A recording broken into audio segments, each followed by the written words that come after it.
Assalamualaikum warahmatullahi wabarakatuh.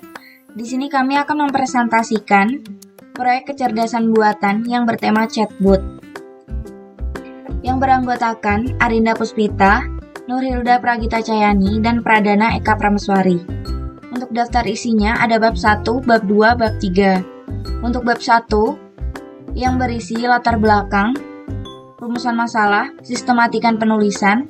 Untuk bab 2 ada kecerdasan buatan, basis pengetahuan yang digunakan, konsep teori, dan tahapan pembuatan aplikasi. Untuk bab terakhir, kesimpulan dan saran. Bab 1 latar belakang.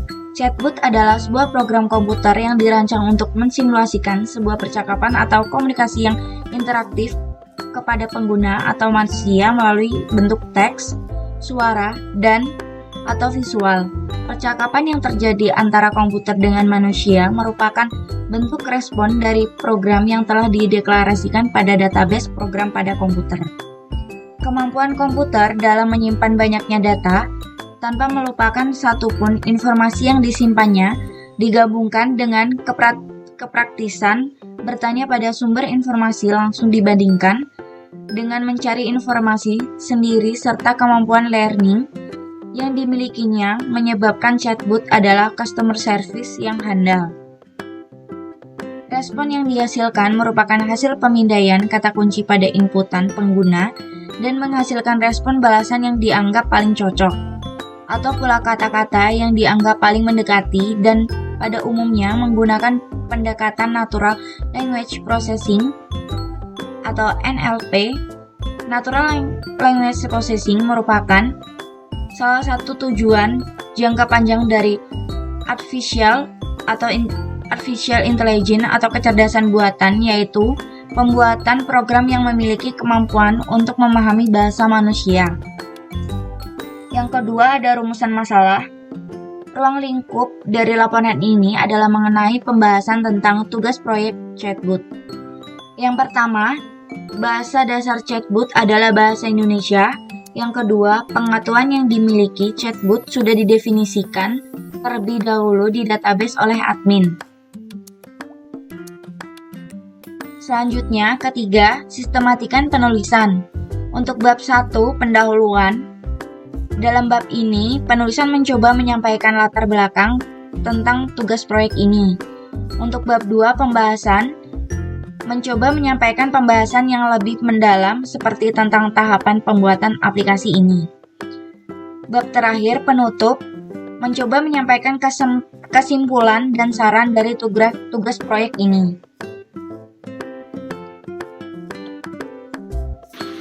Pada bab 2 yang pertama ada kecerdasan buatan, atau yang biasa disebut artificial intelligence, adalah salah satu bidang ilmu komputer yang mendayagunakan komputer sehingga dapat berperilaku cerdas seperti manusia.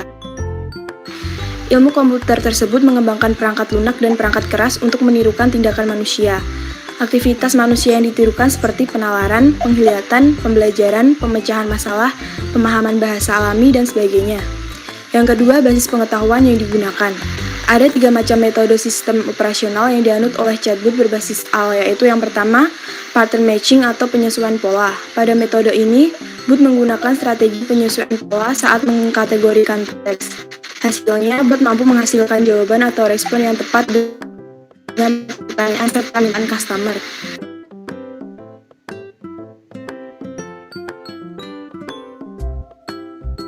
Namun, jika ada bentuk permintaan yang di luar dari bentuk pola, maka chatbot tidak akan mampu memberikan jawaban yang sesuai. Yang kedua, decision tree based. Respon dan jawaban pada metode ini sudah terprogram oleh mesin bot. Metode ini terkadang bisa begitu simpel ataupun rumit, tergantung bagaimana konsep tersebut dirancang. Saat penggunaannya, customer akan dihadapkan dengan beberapa widget berupa tombol yang berisikan teks jawaban.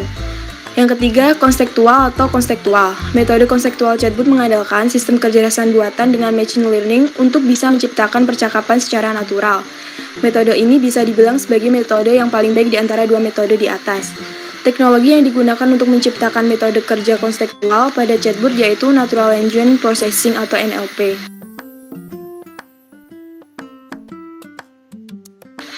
Yang ketiga, konsep teori. Memindai kata kunci dalam input, setelah itu dibalas dengan kata kunci yang paling cocok atau bisa pula dengan pola kata yang paling mirip dari basis data tekstual. Jika pengguna mengirim suatu permintaan, maka bot tersebut akan mengirim kembali respons secara spesifik yang berdasarkan pada query yang dikirim. Pada saat itu, yang perlu Anda lakukan hanyalah memberikan perintah.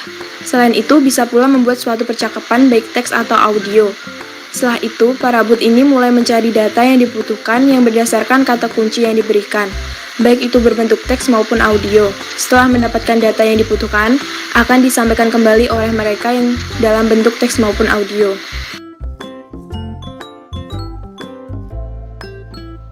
Yang keempat, tahapan pembuatan aplikasi.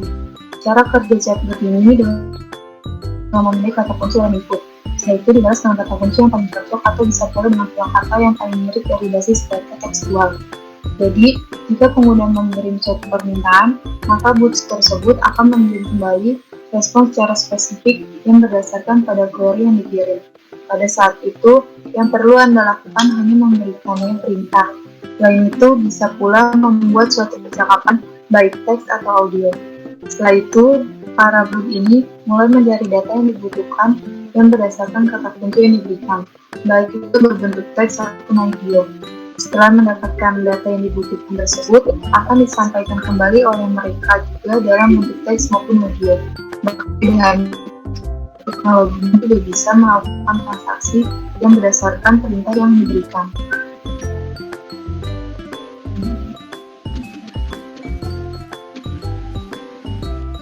Implementasi algoritma chatbot dibuat untuk memudahkan penulis atau pembaca untuk membuat prototipe atau pelengkap berikutnya. Di sini adalah contoh algoritma chatbot yang telah dibuat. Dimulai dari start, ucapkan salam, tanya pertanyaan, pertanyaan ada, jawab pertanyaan. Di pertanyaan ada ini bisa menginputkan pertanyaan baru. Setelah itu masih ada pertanyaan lain, ucapkan salam dan finish.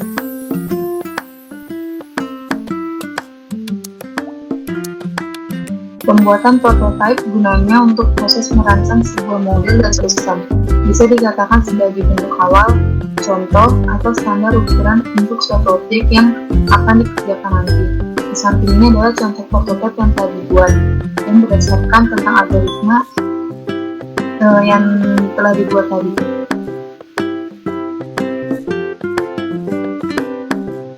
Ini adalah tabel hasil pengujian. Yang pertama ada operasi CRUD untuk pertanyaan, artinya dapat menambah, mengubah, dan menghapus pertanyaan diterima. Yang kedua, operasi CRUD untuk user, artinya dapat menambah, mengubah, dan menghapus user diterima. Yang ketiga adalah pertanyaan, user menanyakan pertanyaan diterima. Yang keempat, pertanyaan tidak dijawab. User menanyakan pertanyaan yang tidak bisa dijawab oleh chatbot diterima. Yang kelima, kebenaran jawaban. User menanyakan pertanyaan diterima.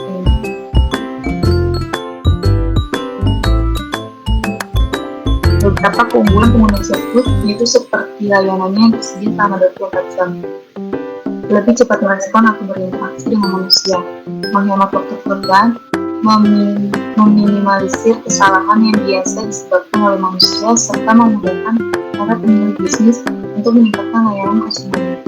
Chatbot tentu berbeda dengan manusia dalam merasakan chat.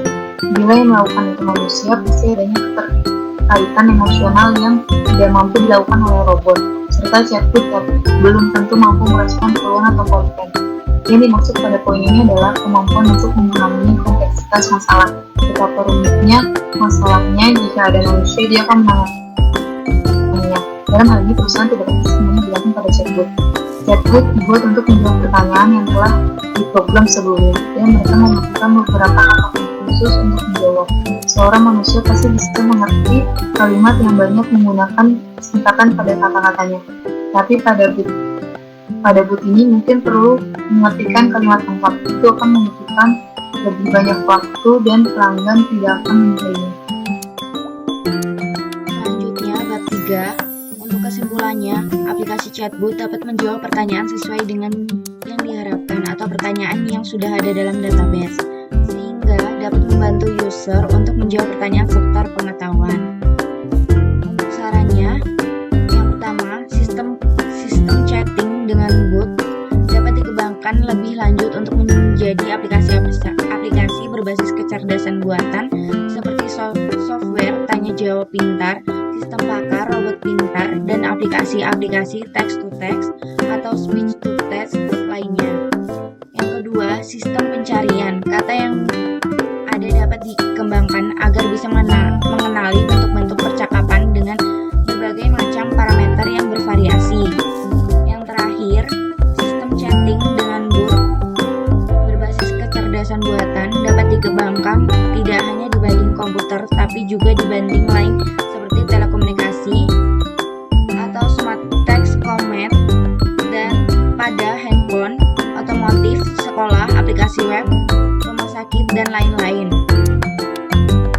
Sekian dari presentasi kami. Bila ada salah kata, mohon dimaaf. Wassalamualaikum warahmatullahi wabarakatuh.